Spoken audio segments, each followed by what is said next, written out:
अल्लाहुम्मा सल्लि अला मुहम्मद व अला आलि मुहम्मद कमा सल्लैता अला इब्राहीम व अला आलि इब्राहीम इन्नका हमीदुम मजीद। अल्लाहुम्मा बारिक अला मुहम्मद व अला आलि मुहम्मद कमा बारकता अला इब्राहीम व अला आलि इब्राहीम इन्नका हमीदुम मजीद। अल्लाहुम्मा सल्लि अला सय्यिदिना मुहम्मद व अला आलि सय्यिदिना मुहम्मद व अस्हाबि सय्यिदिना मुहम्मद व बारिक व सल्लिम अलैहिम। अल्हम्दुलिल्लाहि रब्बिल आलमीन वस्सलातु वस्सलामु अला सय्यिदिल अंबियाइ वल मुरसलीन व अला आलिहि व अस्हाबिहि अजमईन, अम्मा बाद। अरसलहु बिल हक़्क़ि बशीरन व नज़ीरा व दाइयन इलल्लाहि बिइज़्निहि व सिराजन मुनीरा। फ़क़द क़ाल अल्लाहु तबारक व तआला फ़िल कलामिल मजीद वल फ़ुरक़ानिल हमीद। फ़अऊज़ु बिल्लाहि मिनश शैतानिर रजीम। बिस्मिल्लाहिर रहमानिर रहीम।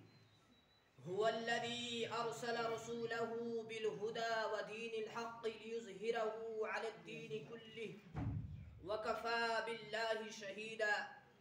सदक़ल्लाहुल अज़ीम व सदक़ रसूलुहुन नबियुल करीम व नहनु अला ज़ालिका लमिनश शाहिदीन वश्शाकिरीन वल्हम्दुलिल्लाहि रब्बिल आलमीन।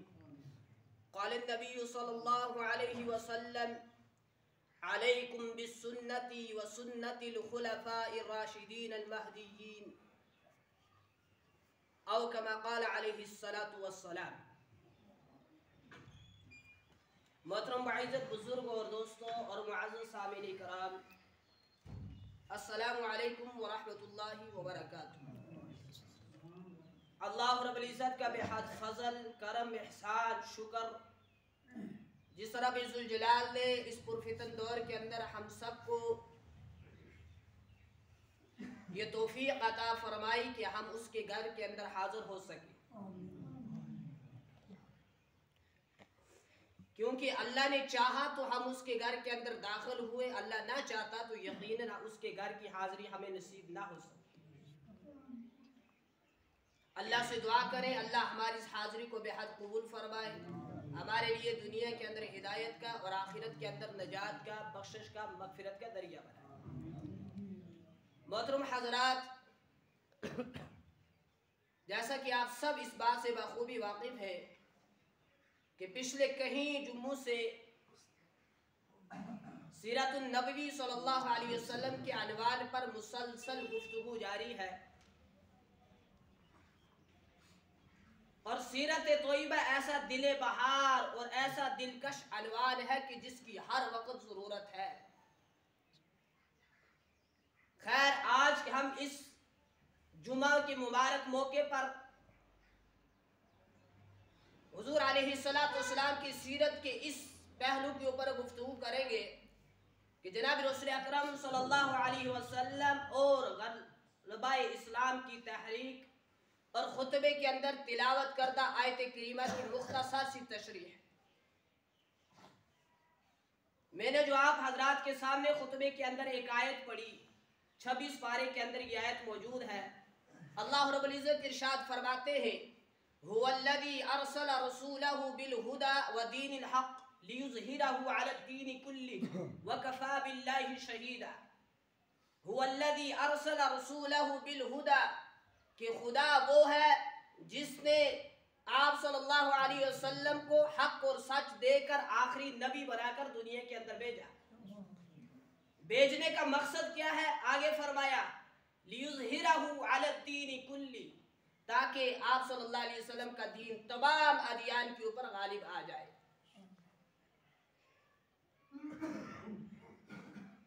अब जब जनाब रसूल अकरम सल्लल्लाहु अलैहि वसल्लम की वफात हो जाती है, उस वक्त हुजूर अलैहिस्सलातु वस्सलाम का दीन पूरे अदियान के ऊपर गालिब नहीं था।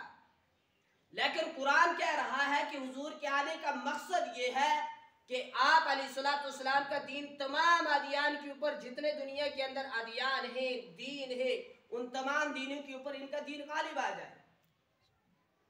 लेकिन जब इनकी वफात हुई तो दीन गालिब दुनिया के ऊपर नहीं था। बुजुर्गों, एतराज करने वाले लोग हर दौर के अंदर मौजूद हुआ करते हैं, जिनका काम ही है दूसरों के ऊपर तंज करना, दूसरों के ऊपर तनकीद करना, दूसरों के ऊपर नुक्ताचीनी करना, दूसरों के ऊपर उंगलियां उठाना। अब हुजूर अलैहिस्सलाम की वफात जब हो जाती है तो हुजूर का दीन सारे दीनों पर गालिब नहीं था। तो दुश्मनान सहाबा कहने लगे कि हुजूर सल्लल्लाहु अलैहि वसल्लम की जब वफात हुई तो हुजूर अलैहिस्सलाम के सहाबा दीन को छोड़ गए, नाउज़ बिल्लाह अयाज़ बिल्लाह।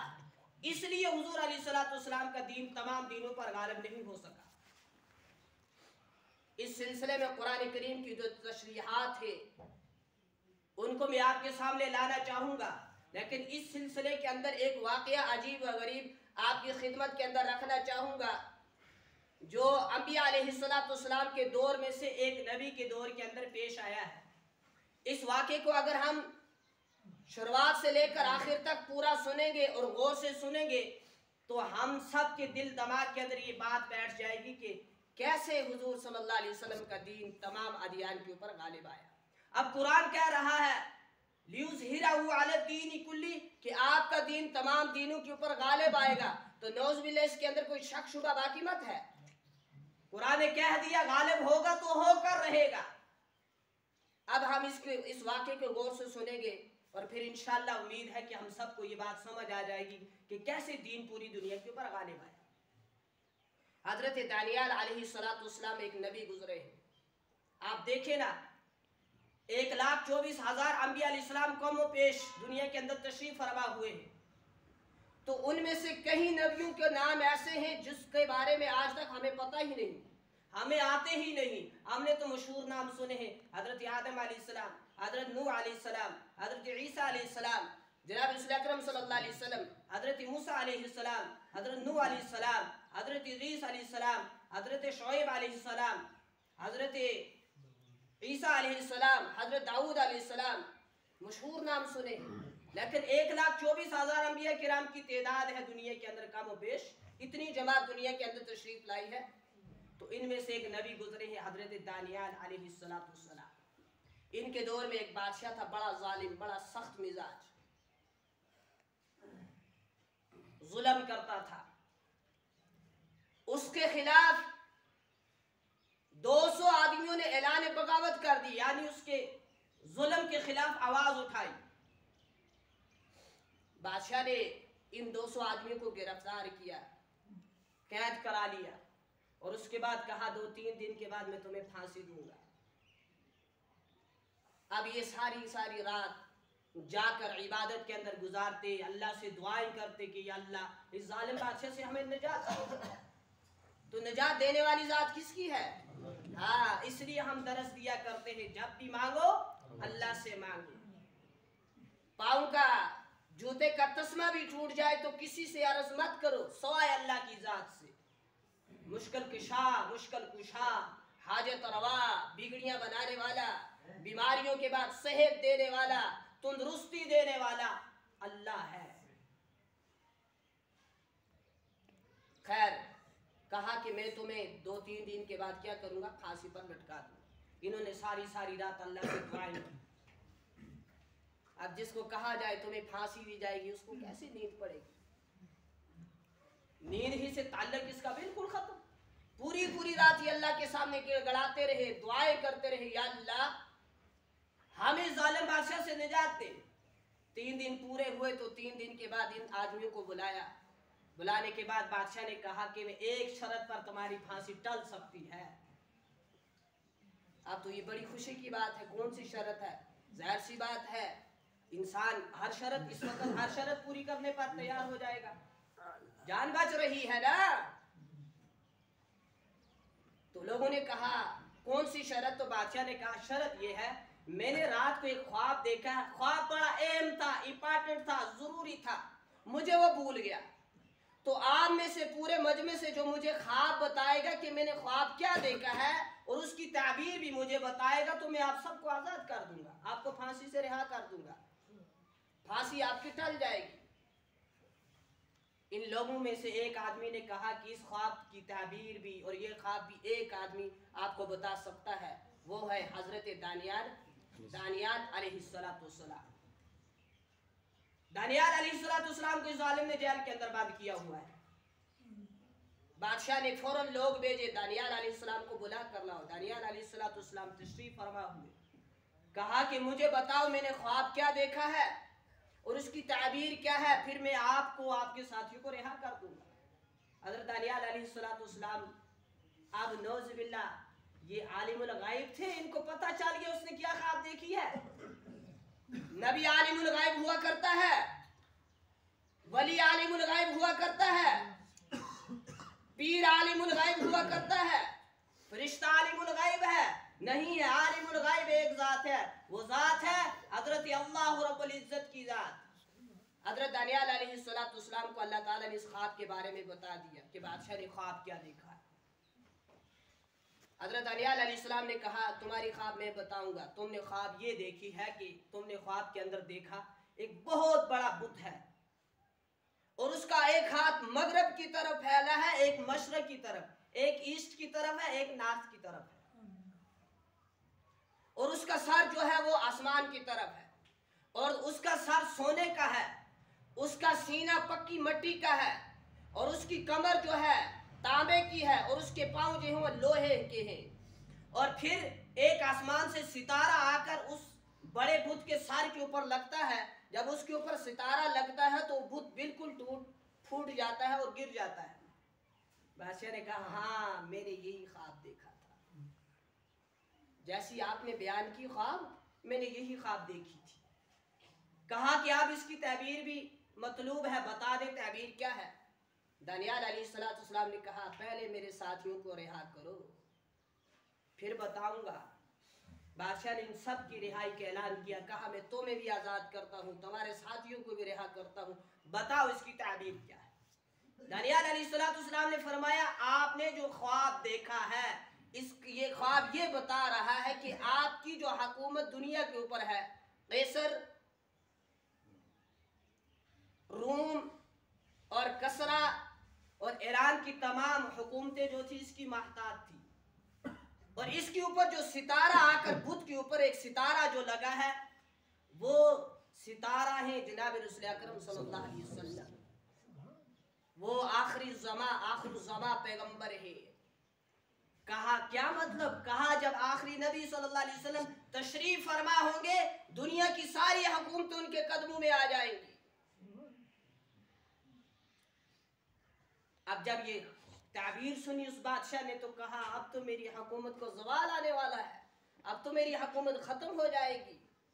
उसके बाद ख्वाब की ताबीर सुनने के बाद बादशाह ने भी, बादशाह की सारी कौम ने भी किताब के अंदर लिखा है, और ये सुनी सुनाई बातें नहीं है, इन आंखों से अभी मैं पढ़कर मुताला करके आपके सामने आया हूँ। सारी कौम ने कलमा पढ़ा, इस्लाम के अंदर दाखिल हो गई। और उसके बाद बादशाह ने कहा हुकूमत के काबिल मैं नहीं हूँ, हुकूमत के लायक मैं नहीं हूँ, हुकूमत के लायक तो हजरत दानियाल रहे अलैहिस्सलातु वस्सलाम। अब कुरान करीम की इस आयत की रोशनी में इस ख्वाब को देखना चाहिए, जिस आयत के अंदर अल्लाह पाक इरशाद फरमाते हैं हुवल्लज़ी अरसला रसूलहु बिल हुदा व दीनिल हक़ लियुज़हिरहु अला दीनि कुल्ली। अल्लाह वो है जिसने हक और सच को देकर अपने आखिरी नबी को भेजा, लियुज़हिरहु अला दीनि कुल्ली, ताकि आपका दीन तमाम दीनों के ऊपर गालिब आ जाए। हजरत दानियाल अलैहिस्सलाम के जरिए से अल्लाह रब्बुल इज्जत पूरी दुनिया को ये पैगाम दे रहे हैं कि एक वक्त आएगा कि मेरे नबी का दीन तमाम दीनों के ऊपर गालिब आएगा। दीन के बारे में जद्दोजहद कोशिश करनी है या इसको यहीं छोड़ देना है, या आगे पहुंचाने की कोशिश करनी है, तो ये कैसे पहुंचेगा? दावत के जरिए से इसको फैलाया जाएगा तो ये आगे फैलेगा। नबी अलैहिस्सलाम जब दुनिया के अंदर तशरीफ फरमा हुए थे तो एक मरला जमीन भी आपके कब्जे में नहीं थी, और एक वक्त आया कि पूरी दुनिया पर आपका दीन गालिब हुआ।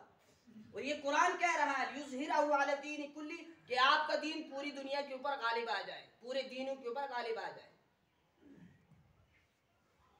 लेकिन जब आप अलैहिस्सलाम इस दुनिया से तशरीफ ले गए तो दीन गालिब पूरी दुनिया के ऊपर नहीं था। हुजूर अलैहिस्सलाम जब मक्का में थे तो मक्का इनके कब्जे में नहीं था। जब मदीना के अंदर हिजरत फरमा कर आए मदीनातुल मुनव्वरा के अंदर, तो फिर इस्लामी रियासत कायम हुई।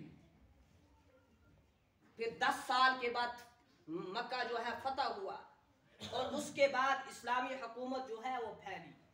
10 साल की जिंदगी के अरसे में 9 लाख मुरब्बा मील पर हुजूर अलैहिस्सलाम की हुकूमत फैली। उसके बाद हुजूर इस दुनिया से पर्दा फरमा गए। दीन कहां तक पहुंचा था? 9 लाख मुरब्बा मील तक। उसके बाद हुजूर सल्लल्लाहु अलैहि वसल्लम दुनिया छोड़ गए और हुजूर छोड़ गए, यकीनन हमने भी एक न एक दिन छोड़ जानी है, हमने भी हमेशा नहीं रहना। और छोटे से बच्चे से भी पूछो ना, बच्चा कब्र में किड़ी चीज काम आती है? तो बच्चा अक्सी 5 वक्त की नमाज, रोजा, हज, तिलावत, जिक्र, अल्लाह की इबादत, नेक अमल, मगर इन्हीं से हमकी दूरी है। जितने लोग आप जुम्मा के ऊपर देखते हैं, कभी फजर के ऊपर देखे आपने? कभी ऐशा के ऊपर आपने देखे? रमजान में भी इतने लोग ऐशा पर मस्जिद के ऊपर नहीं होते जितने जुम्मा के ऊपर होते हैं। क्या जुम्मा ही फर्ज है?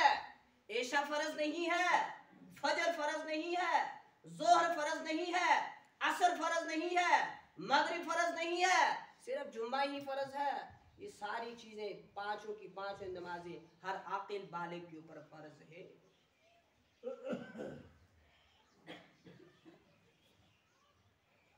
हुजूर अलैहिस्सलाम की वफात के बाद, जब आपकी वफात हुई हज़रत शाह, अब जब हुजूर अलैहिस्सलाम की वफात होगी तो दीन भी फैला था कितने तक? 9 लाख मुरब्बा मील तक। अब कुरान कह रहा है लियुज़हिरहु अला दीनि कुल्ली, ताकि आपका दीन पूरे दीनों के ऊपर गालिब आ जाए, पूरी दुनिया के ऊपर गालिब आ जाए। तो फिर ये आयत कैसे साबित हुई? इसका मतलब मकसद मुद्दा क्या है? हुजूर अलैहिस्सलाम की 10 साल जिंदगी के अंदर सिर्फ 9 लाख मुरब्बा मील तक हुकूमत फैली तो हुजूर चले गए, लेकिन आयत कह रही है सारी दीन जो है दुनिया के अंदर उनके ऊपर आपका दीन गालिब आए। तो कैसे ये आयत साबित हुई? इसके ऊपर हमने गौर करना है। हुजूर अलैहिस्सलाम के बाद दौर आया खुलफाए राशिदीन का। हजरत शाह वलीउल्लाह मुहद्दिस देलवी अलैहि रहमा फरमाते हैं, इन्होंने खुलफाए राशिदीन के दौर को भी नबूवत के दौर में शामिल किया है। बड़ी खूबसूरत तशरीह फरमाई इस आयत की। किस आयत की? हुवल्लज़ी अरसला रसूलहु बिल हुदा व दीनिल हक़ लियुज़हिरहु अला दीनि कुल्ली। इन्होंने खुलफाए राशिदीन के दौर को भी नबूवत के दौर में दाखिल किया है, शामिल किया है। हुजूर अलैहिस्सलाम की वफात के बाद पहले खलीफा कौन थे? हजरत अबू बकर रज़ी अल्लाहु तआला अन्हु। मकसद की बात के ऊपर आप जवाब नहीं देते। बात पूछी जाए ना मकसद की, उस वक्त बातें नहीं आती हमें, बेफजूल बातों के अंदर लगे रहते। मकसद की बात पूछी जाए तो जवाब नहीं दिया। तो खैर, हुजूर अलैहिस्सलाम के बाद पहले खलीफा हजरत अबू बकर रज़ी अल्लाहु तआला अन्हु, इन्होंने हुकूमत की 3 साल 2 साल 3 महीने 10 दिन। कितने दिन बढ़ गए जी? 503 कुछ ऐसे ही। 2 साल 3 महीने 10 दिन हजरत अबू बकर का दौरे खिलाफत रहा। इन्होंने इस्लामी सल्तनत को वुसअत दी। 9 लाख मुरब्बा मील से 11 लाख मुरब्बा मील तक हुकूमत फैली।